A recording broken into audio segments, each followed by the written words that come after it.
for the number or chart of the day. And for that, I'm looking over to you, Francis. Yeah, so Bongani, the question is, could this be the definition of a bloodbath? We saw something very brutal on the markets today. Shares in Africa's biggest telecoms company, MTN, went into free fall. They plunged by as much as 25%. Let's bring up the chart so we can see what happened today. They plunged by 25%, and that's what you can see here. It was very quick.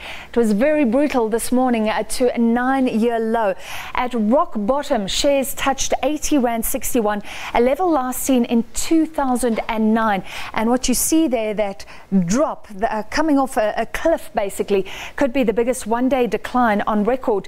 The slide comes after the Nigerian government ordered the group in Lagos to hand over $8.1 billion that authorities in Nigeria say was sent abroad illegally. And of course, MTN often repatriates money from Nigeria back home to South Africa.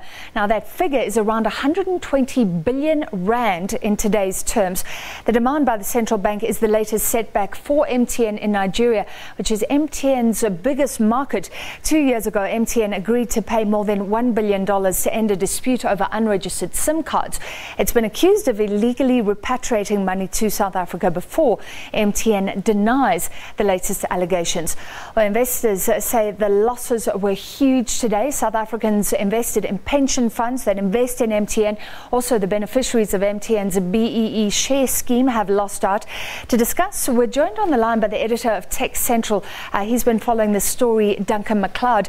Welcome to you, Duncan. Is this nothing short of stunning to the market? It's absolutely amazing, Francis. I'm absolutely amazed because Nigeria has just shot itself in the foot.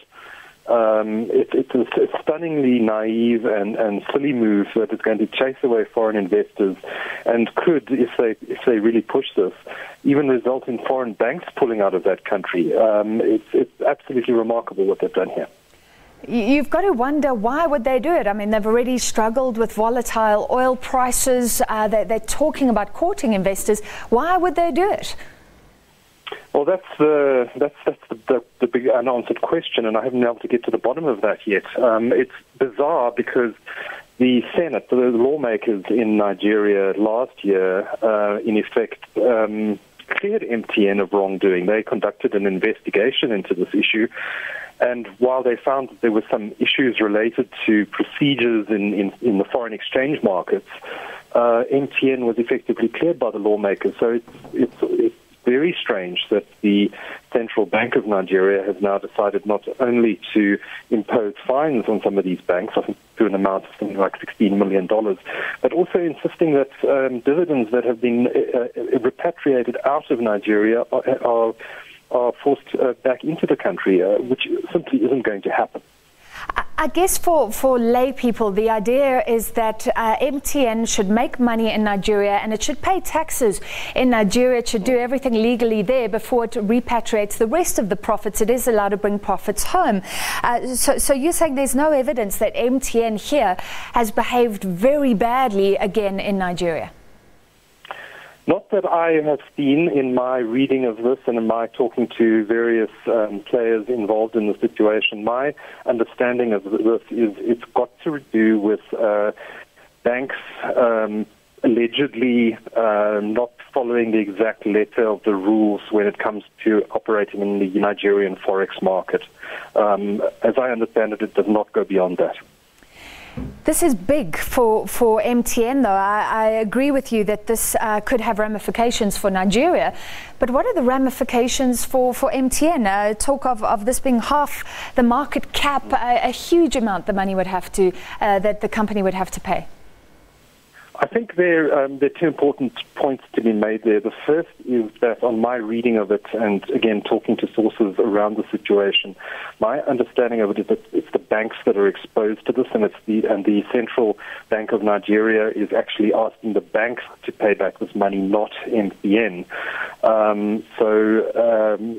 My understanding of it is that the Nigerian Central Bank has not asked MTN to pay this $8 billion, but in fact asked the banks which process the forex on its behalf to do so. So it's not immediately clear what the direct impact on MTN is in the situation, but it may not have a direct impact on them. I think my reading of it is that the more worrying situation for investors and for the MTN group is if the Central Bank of Nigeria decides to play hardball over this and tells MTN that in future it may not repatriate dividends from MTN Nigeria.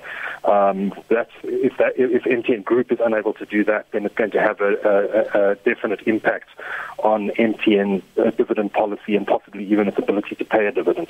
Yeah, because that's how it brings the profits back home. You spoke to MTN, Duncan. What did they say? Yes, I had a conversation with the group CEO, Rob Shooter, a bit earlier this afternoon. I asked him a number of questions, and two points I think that are worth raising. I asked him about the Nigerian IPO, which has been scheduled to happen sometime later this year. He told me that IPO was always subject to, and I'm quoting here, satisfactory market conditions, and this event will make it complicated to move forward on it. So I think the message there is that if these developments have a meaningful impact on MTN Nigeria and they are not resolved quickly, that the Nigerian listing may have to be postponed. He also mentioned to me that the South African government has got involved in the situation. He said to me that MTN has historically had a very good relationship with the DIRCO, or the Department of International Relations, and he said that DIRCO has asked the MTN for a briefing on the situation. So the South African government has also become involved now. So this is becoming potentially a much bigger political issue, Duncan. Yeah, I think this has the potential to sour relations between Nigeria and South Africa. I would imagine that this is going to be discussed at a political level, and given that this affects some of the most valuable listed companies in South Africa, I would imagine that there's going to be discussions between the South African and Nigerian governments at possibly the highest levels. All right, thank you for your time this evening. The editor of Tech Central, Duncan Mcleod, and yes, huge ramifications for several South African companies that operate in Nigeria, which is a massive, lucrative market. But this seems very punitive what the government is doing. As he said, there was a previous investigation in which MTN seemed to have been cleared. Now, MTN dragged the whole market